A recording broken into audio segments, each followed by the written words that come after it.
Caríssimos amigos e irmãos, que a paz do Senhor esteja com todos vocês. Estamos no segundo domingo de outubro e, ao mesmo tempo, também às vésperas do dia 12 de outubro.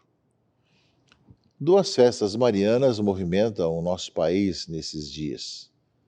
Esse segundo domingo de outubro, em todos os cantos onde existem devotos de Nossa Senhora de Nazaré, além, é claro, de toda a devoção, entusiasmo de Belém do Pará, que, é claro, não vai poder ter o círio costumeiro devido à questão de aglomeração, mas que o clima é sempre de círio. É círio outra vez.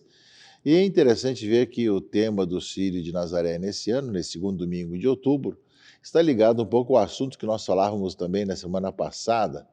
Falamos sobre a questão da família enquanto santuário da vida, e que era o tema do dia também do Nascituro e também da Semana Nacional da Vida.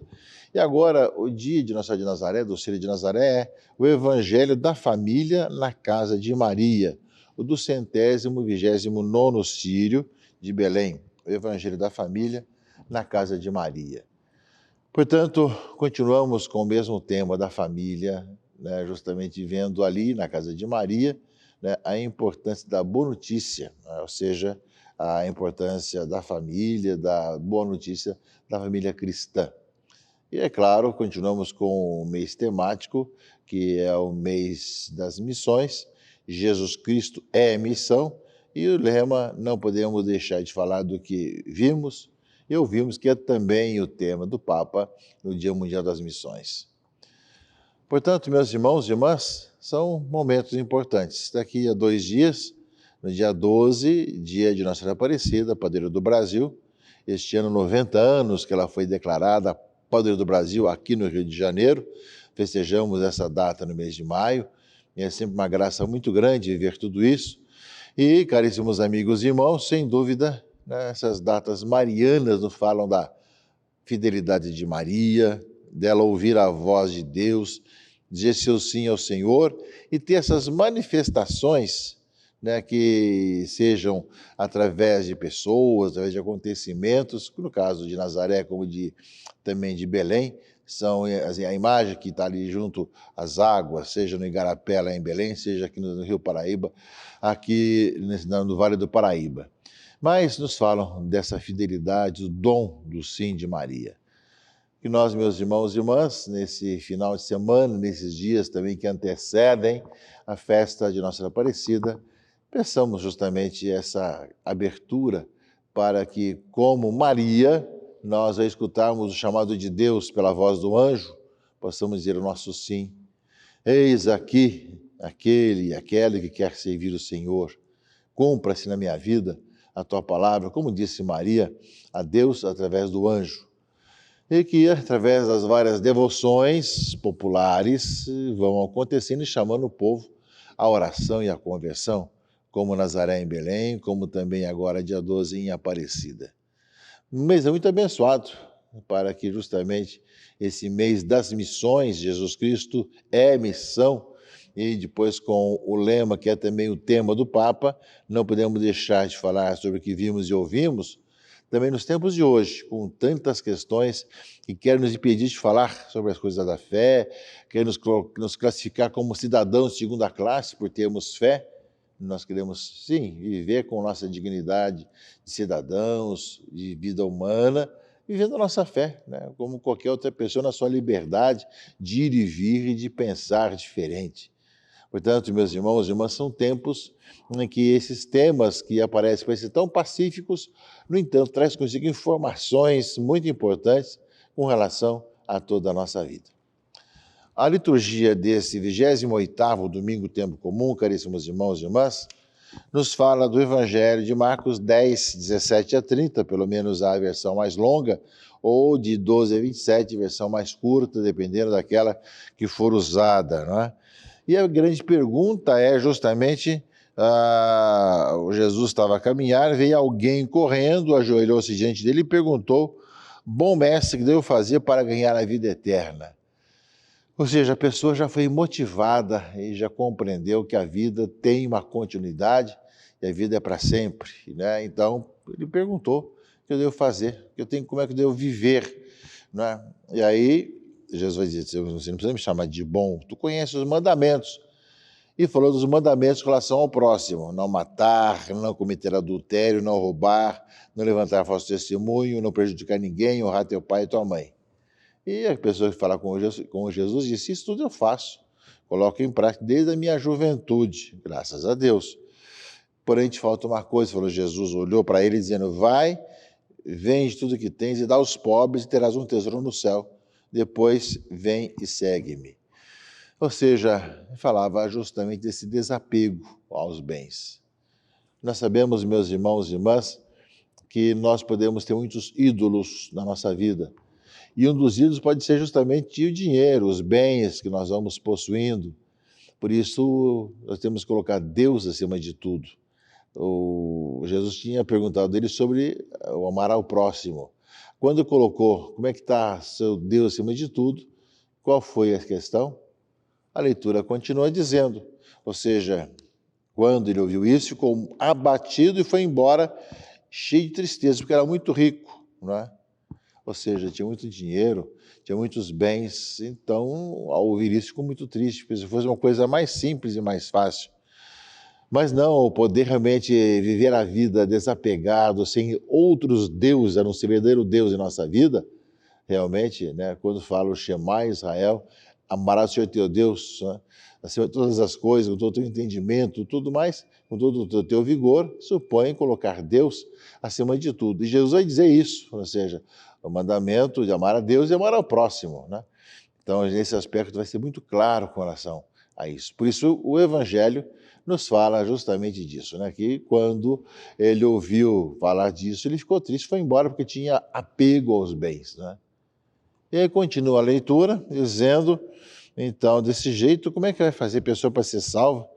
Perguntou justamente os discípulos. Então, eles se admiravam, né? E Jesus vai dizer, é difícil, né, entrar no reino de Deus. É mais fácil um camelo passar pelo buraco de uma agulha do que um rico entrar no reino de Deus, não é? Eles ficaram espantados. Então, quem pode ser salvo? Para os homens é impossível, mas para Deus é possível, não é? E aí fala, Pedro vai perguntar, e nós deixamos tudo e seguimos, que vamos receber em troca. Jesus vai dizer, quem tiver deixado casa, irmãos, mãe, pai, filhos, campos, por minha causa, e do evangelho receberá 100 vezes mais durante essa vida, e no mundo futuro, a vida eterna. É muito claro, meus irmãos e irmãs, a palavra do Senhor que nós ouvimos, né? Ou seja, Jesus, ao ser questionado, ele fala realmente que quem tem deuses no seu coração acima do verdadeiro Deus, não tem como, né? Ou seja, isso é impossível para os homens, mas é possível para Deus, ou seja, há possibilidade de conversão, há possibilidade de mudar de vida, né? Mas não se pode esquecer realmente dessa mudança, dessa transformação. Por isso mesmo fala a leitura que é mais fácil um camelo passar pela agulha do que o rico entrar no reino. Aí tivemos várias opções e várias interpretações do tamanho dessa agulha, né, como também a agulha através das muralhas de Israel, né, e também, né, como se pode compreender essa palavra do Senhor. Ou seja, no fundo ele falou, é impossível a pessoa que tem esse apego de ir para o reino dos céus, mas para Deus é possível, ou seja, milagres acontecem. A pessoa pode tornar-se mais simples, mais pobre, né, com mais disponibilidade, pode vir uma mudança de vida. A pessoa pode aproveitar desse tempo para fazer o bem, para caminhar no Senhor. Eis aí, meus irmãos e irmãs, essa possibilidade. Por isso, a palavra de Deus nos fala dessa exigência, mas fala que para Deus isso é possível. E é bastante explícito isso, ou seja, para os homens isso é impossível, mas não para Deus. Para Deus tudo é possível. Está no versículo 27, não é? E quem tiver deixado tudo isso, pai, mãe, irmãos, bens e tudo mais, recebe o centro nessa vida e nos dá na eternidade também o céu, né? A leitura, é claro, com relação a isso, dizendo que é possível, sim, essa mudança, e não temos outros deuses na frente do verdadeiro e único Deus. Isso, a leitura da sabedoria nos vai dizer que é possível ter uma pessoa sábia das coisas de Deus para assim viver. Ou seja, supliquei e veio a sabedoria. preferi aos tronos e cetros, tá? E não igualei nenhuma pedra preciosa, e diante dela a prata será como a lama. Amei mais do que a saúde e a beleza, e quis possuí-la mais do que a luz. Ou seja, nos fala que buscar a verdadeira vida no Senhor é alguém que é sábio, tem o dom do Senhor, o dom de Deus, não é? Por isso mesmo, essa palavra do livro da sabedoria é iluminada pela palavra do Evangelho. Ou seja, é possível a conversão, a mudança de vida, quando a pessoa deixa permear pela graça de Deus, pelo dom do Senhor. E, ao mesmo tempo, sabemos que esse dom do Senhor vem pela palavra que é proclamada. Celebramos no mês passado o mês da Bíblia. E a carta aos Hebreus é muito explícita nesse dizer da importância da palavra do Senhor em nossa vida. Ou seja, a palavra de Deus é viva, eficaz e mais cortante do que qualquer espada de 2 gumes. Penetra até dividir alma e espírito, articulações e medulas. Ela julga os pensamentos e as intenções do coração, e não há criatura que possa ocultar-se diante dela. Tudo está nu e descoberto aos seus olhos, e é a ela que devemos prestar contas. Ou seja, parece, meus irmãos e irmãs, essa palavra do livro da carta aos Hebreus, que a palavra de Deus é uma palavra mais cortante que uma espada de 2 gumes que penetra no mais profundo do nosso ser, nos faz compreender as coisas do alto, nos compreender a vontade de Deus, andar pelos seus caminhos. Eis aí, meus irmãos e irmãs, aquilo que o Senhor vai nos mostrando, e que quanto mais nós participamos desses dons, mais vamos sendo esclarecidos com relação a tudo isso que a palavra de Deus coloca para nós. Ou seja, a palavra que vai nos iluminar, penetra mais do que uma espada de 2 gumes, lá no mais profundo do nosso ser, para que nós conheçamos ainda mais o Senhor e caminhemos na graça de Deus. Caminhe nós, meus irmãos e irmãs, nessa direção, e essa experiência de termos a Cristo como Senhor da nossa vida vai fazer toda a diferença com relação a esse poder realmente viver o desapego, a simplicidade, o colocar Deus acima de tudo, ser o único Deus, o único Senhor, como fala a leitura, e ao mesmo tempo, meus irmãos e irmãs, de ver, né, que essa palavra vai nos iluminando, vai nos alimentando, vai nos conduzindo cada vez mais por esses caminhos que nos levam cada vez melhor também a esse equilíbrio da nossa própria existência.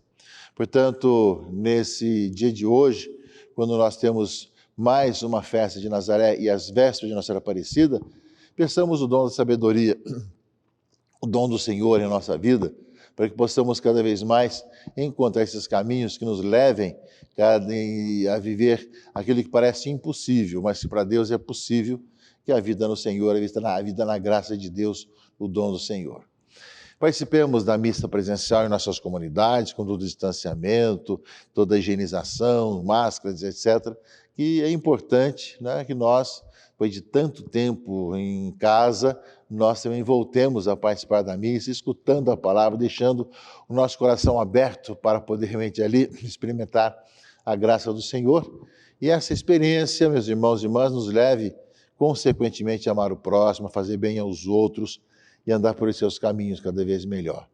A palavra de Deus para nós tem essa importância e essa necessidade, que nos conduza sem paz ao Senhor, que nos leve a participar da Eucaristia, que nos leve a alimentar-nos do seu corpo e do seu sangue, e, consequentemente, sermos transparentes, ou seja, sabemos bem aquilo que nós acreditamos, em quem acreditamos, como nós vivemos, e deixar transparência cada vez mais aparecer em nosso meio, em nossa vida, seja de tal maneira que as coisas vão acontecendo com essa transparência importante para que o nosso povo se sinta também amado e nós continuemos a servir com alegria esse nosso povo de Deus. Portanto, meus irmãos e irmãs, mesmo esse tempo aí de pandemia, embora algumas perspectivas positivas depois dessa imunização, façamos bem a nossa parte. Que Deus abençoe, proteja e guarde a todos. Em nome do Pai, do Filho e do Espírito Santo. Amém.